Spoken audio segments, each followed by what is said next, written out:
Hey, what is up, you guys? This is Nacho here, and welcome back to Beast Mode Classes episode number 2. Today we're going to be doing some team deathmatch on the map Exodus, and for today's class that I wanted to showcase with you guys is actually one of my personal favorites. This is the class I use on almost a daily basis, and it is an absolute melt machine, so hopefully you guys will enjoy this one. So for the class setup, my primary is going to be the Razorback. I'm using the stock plus rapid fire attachments. I got the Black Saw as a secondary, I got my Trip Mine, I got Afterburner for perk 1, Scavenger for perk 2, Dead Silence, and Awareness for perk 3. So this class is honestly just an all-out rush SMG class. The reason I use stock and rapid fire on the Razorback is because the Razorback is essentially an assault rifle reskinned as a submachine gun. So I put stock on it because the increased movement speed is absolutely insane on submachine guns.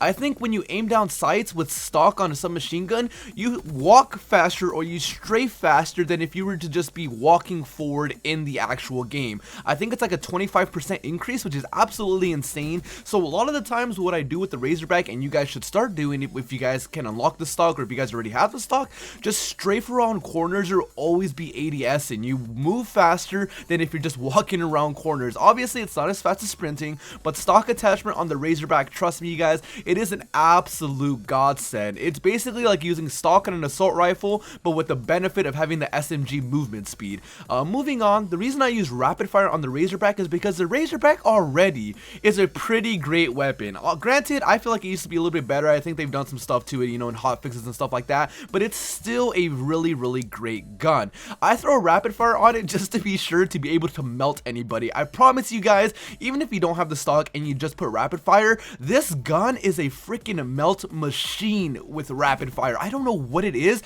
but you basically like 3-shot everybody in like a millisecond. Like, it shoots so ridiculously fast. The accuracy is still ridiculously good. I don't need to put I don't need to put a grip on it. I don't need to put, a long barrel on it to try to improve the accuracy. The Razorback already has, superb accuracy. I know that the iron sights can be a little bit to get used to, or can be a little bit hectic to get used to, but once you get it down, take off the red dot, take off the elo, take off whatever you're using to free up an extra attachment slot, get used to the iron sights, and trust me, you will be putting in work with this class.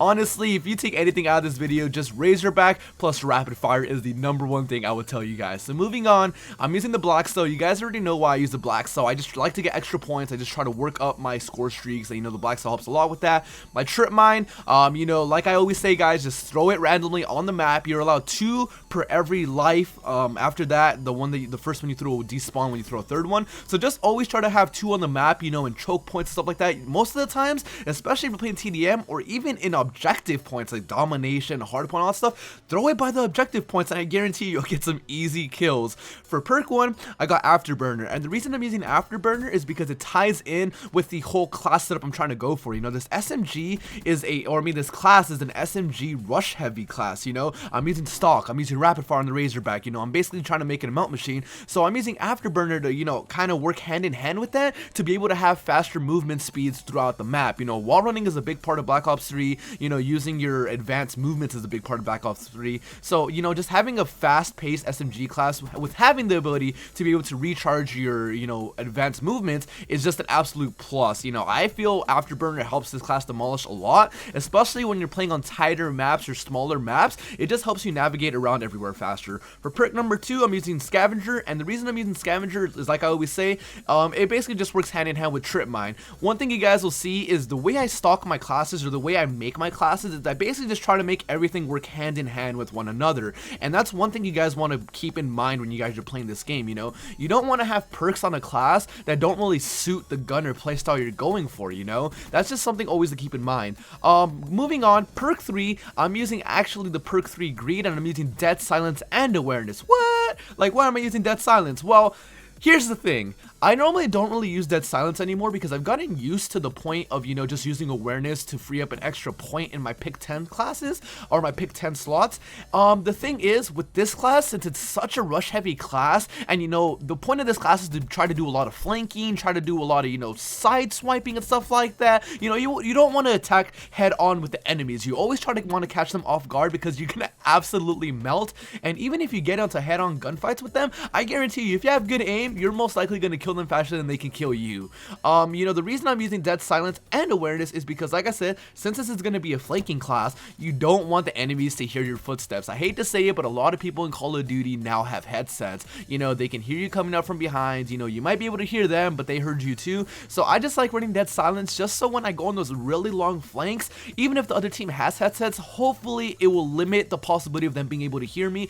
I kind of use it as a mini ghost perk, if that makes sense. You know, I don't really care if the other team has UAVs. You know, I got asked this actually in one of the last week's episode. Why don't I use ghost on my class? Well, you have the black cell on, so essentially you don't really need to put on ghost, because when a UAV comes called into the map from the enemy, guess what you do? You look up with your black cell and you shoot that shit down. That's why, you know, you don't need to waste a perk on, you know, ghost when you have the black cell. So I use awareness as well. Like I said, it works hand in hand with dead silence, so I want to be able to move quietly, and I want to be able to hear people while I'm moving behind them quietly, because awareness will give away people's positions in the enemy spawn when they're moving around or if they're in buildings and stuff. You know, moving on, like I was saying, you know, this class is honestly just a rush heavy class. You know, you just want to be pushing the envelope constantly with this class, because like I said, rapid fire on this gun just absolutely melts everybody. And you guys see the kill streaks I'm using in this game aren't even that high. I'm running the UAV, the dart, and the hailstorm missile.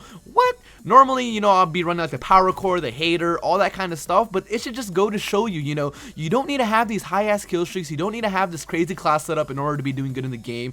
You know, if you just figure out a play style or a flow style to the way you work and what works for you and what doesn't work for you, I guarantee you'll start getting better at Call of Duty, because you'll start making, and right here I fail getting a quad with a dart, which is really embarrassing. But you know, just make classes that suit your play style. The reason I'm making these videos is try to give you guys some insight on as to what I use on my classes and what I use on my guns, you know. So hopefully, you know, maybe you guys could even just copy my classes. I've had a couple subscribers tell me I'm just gonna steal my classes. But what I really want you guys to take from these videos is basically just look at what I use and try to incorporate what I use into your guys' play style. But hopefully you guys enjoyed episode number 2 of Beast Mode Classes. Another one will be coming out in the next day or two, so hopefully you guys will be looking forward to that. I drop a 33 and 5 using this class, so try this class out and let me know what you guys think. Let me know if it's a Beast Mode class. But other than that, my name is Popping Out to TV. Thank you guys for watching, and I'll catch you guys in the next one. Peace out, Nacho Nation.